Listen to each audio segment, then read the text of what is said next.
It finished 3-2. It also finished 10 against 9, and Tottenham did start out very well, but got pegged back almost at one point. But finishing with a win, he did say ahead of this is what he wanted, the bare minimum. He wanted a win, so he got to be happy with at least that, Gab. Yeah, he's got to be happy. He said bare minimum, the win. I mean, if they'd lost this game, I think they would have been out. Realistically, of the Europa Conference League, which may not be very important to a lot of people, but is important to Antonio Conte for 101 reasons. So I think he's going to be desperately disappointed at some of the defending we saw from Spurs in the game, from some of the indiscipline. Christian Romero getting sent off for 2 yellows, saw entirely avoidable. And there's still the fact that you're 3-0 up at home inside of half an hour, and then you manage to concede 2 goals by halftime. Both of them really on defensive errors from Dyer and from Lucas Moura. That just won't fly in a Conte world. And I wonder, we saw that famous back three that's kind of been his hallmark of late. I wonder if he's going to persist with that, because I think he just looks at this and maybe he's not sure he's got the players to do that. He's played many different systems in his career. I wouldn't take it as read that we see that this continues. Don, you saw this game. Do you think this is a game where Conte's looked at it and gone, oh, wow, so this is what I'm working with? Exactly that. He'll say, oh, wow, with the likes of Son, Kane and Lucas Moura, and he'll think he's got enough in wing-backs and Reguilon and Emerson Royale. But my word, in the midfield and at the back, they were horrendous.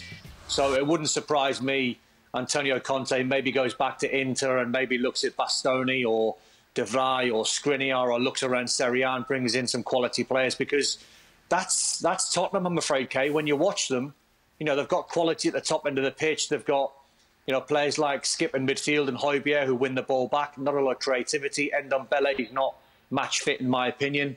So it wouldn't surprise me if he goes in the window and tries to address Spurs' weak link, really, and that's at the back. You know, they're lacking confidence and quality. Let's talk about another manager that could soon be appointed at a Premier League side, Eddie Howe. All the reports state that he's much closer to Newcastle. They've agreed a deal, but just how close is this, Gab? Well, after all the reports from all the same people said that Unai Emery was on his way, which was after all the reports from all the same people said Paulo Fonseca was on his way. I'm taking this with a grain of salt. Look, that said, this is what they're saying, that they've spoken to a lot of different people. Eddie Howe, of course, currently unemployed, and so you know, you don't have any weird issues like you did with Villarreal if you want to go talk to him. The appeal of Eddie Howe, everybody knows the story, taking Bournemouth up from League 2 into the Premier League, staying in the Premier League, keeping little Bournemouth in the top 10 for a while. I think that is a big part of the appeal. On the other hand, I think a lot of people, or some people, might wonder, wait a minute, is this the right guy, considering that at Bournemouth he was omnipotent, whereas at this club you imagine they're going to appoint a director of football very, very soon. Well, thank you very much for watching ESPN on YouTube. For more sports highlights and analysis, be sure to download the ESPN app. And for live streaming, premium content, and let's not forget as well, ESPN FC 7 days a week. Subscribe to ESPN+.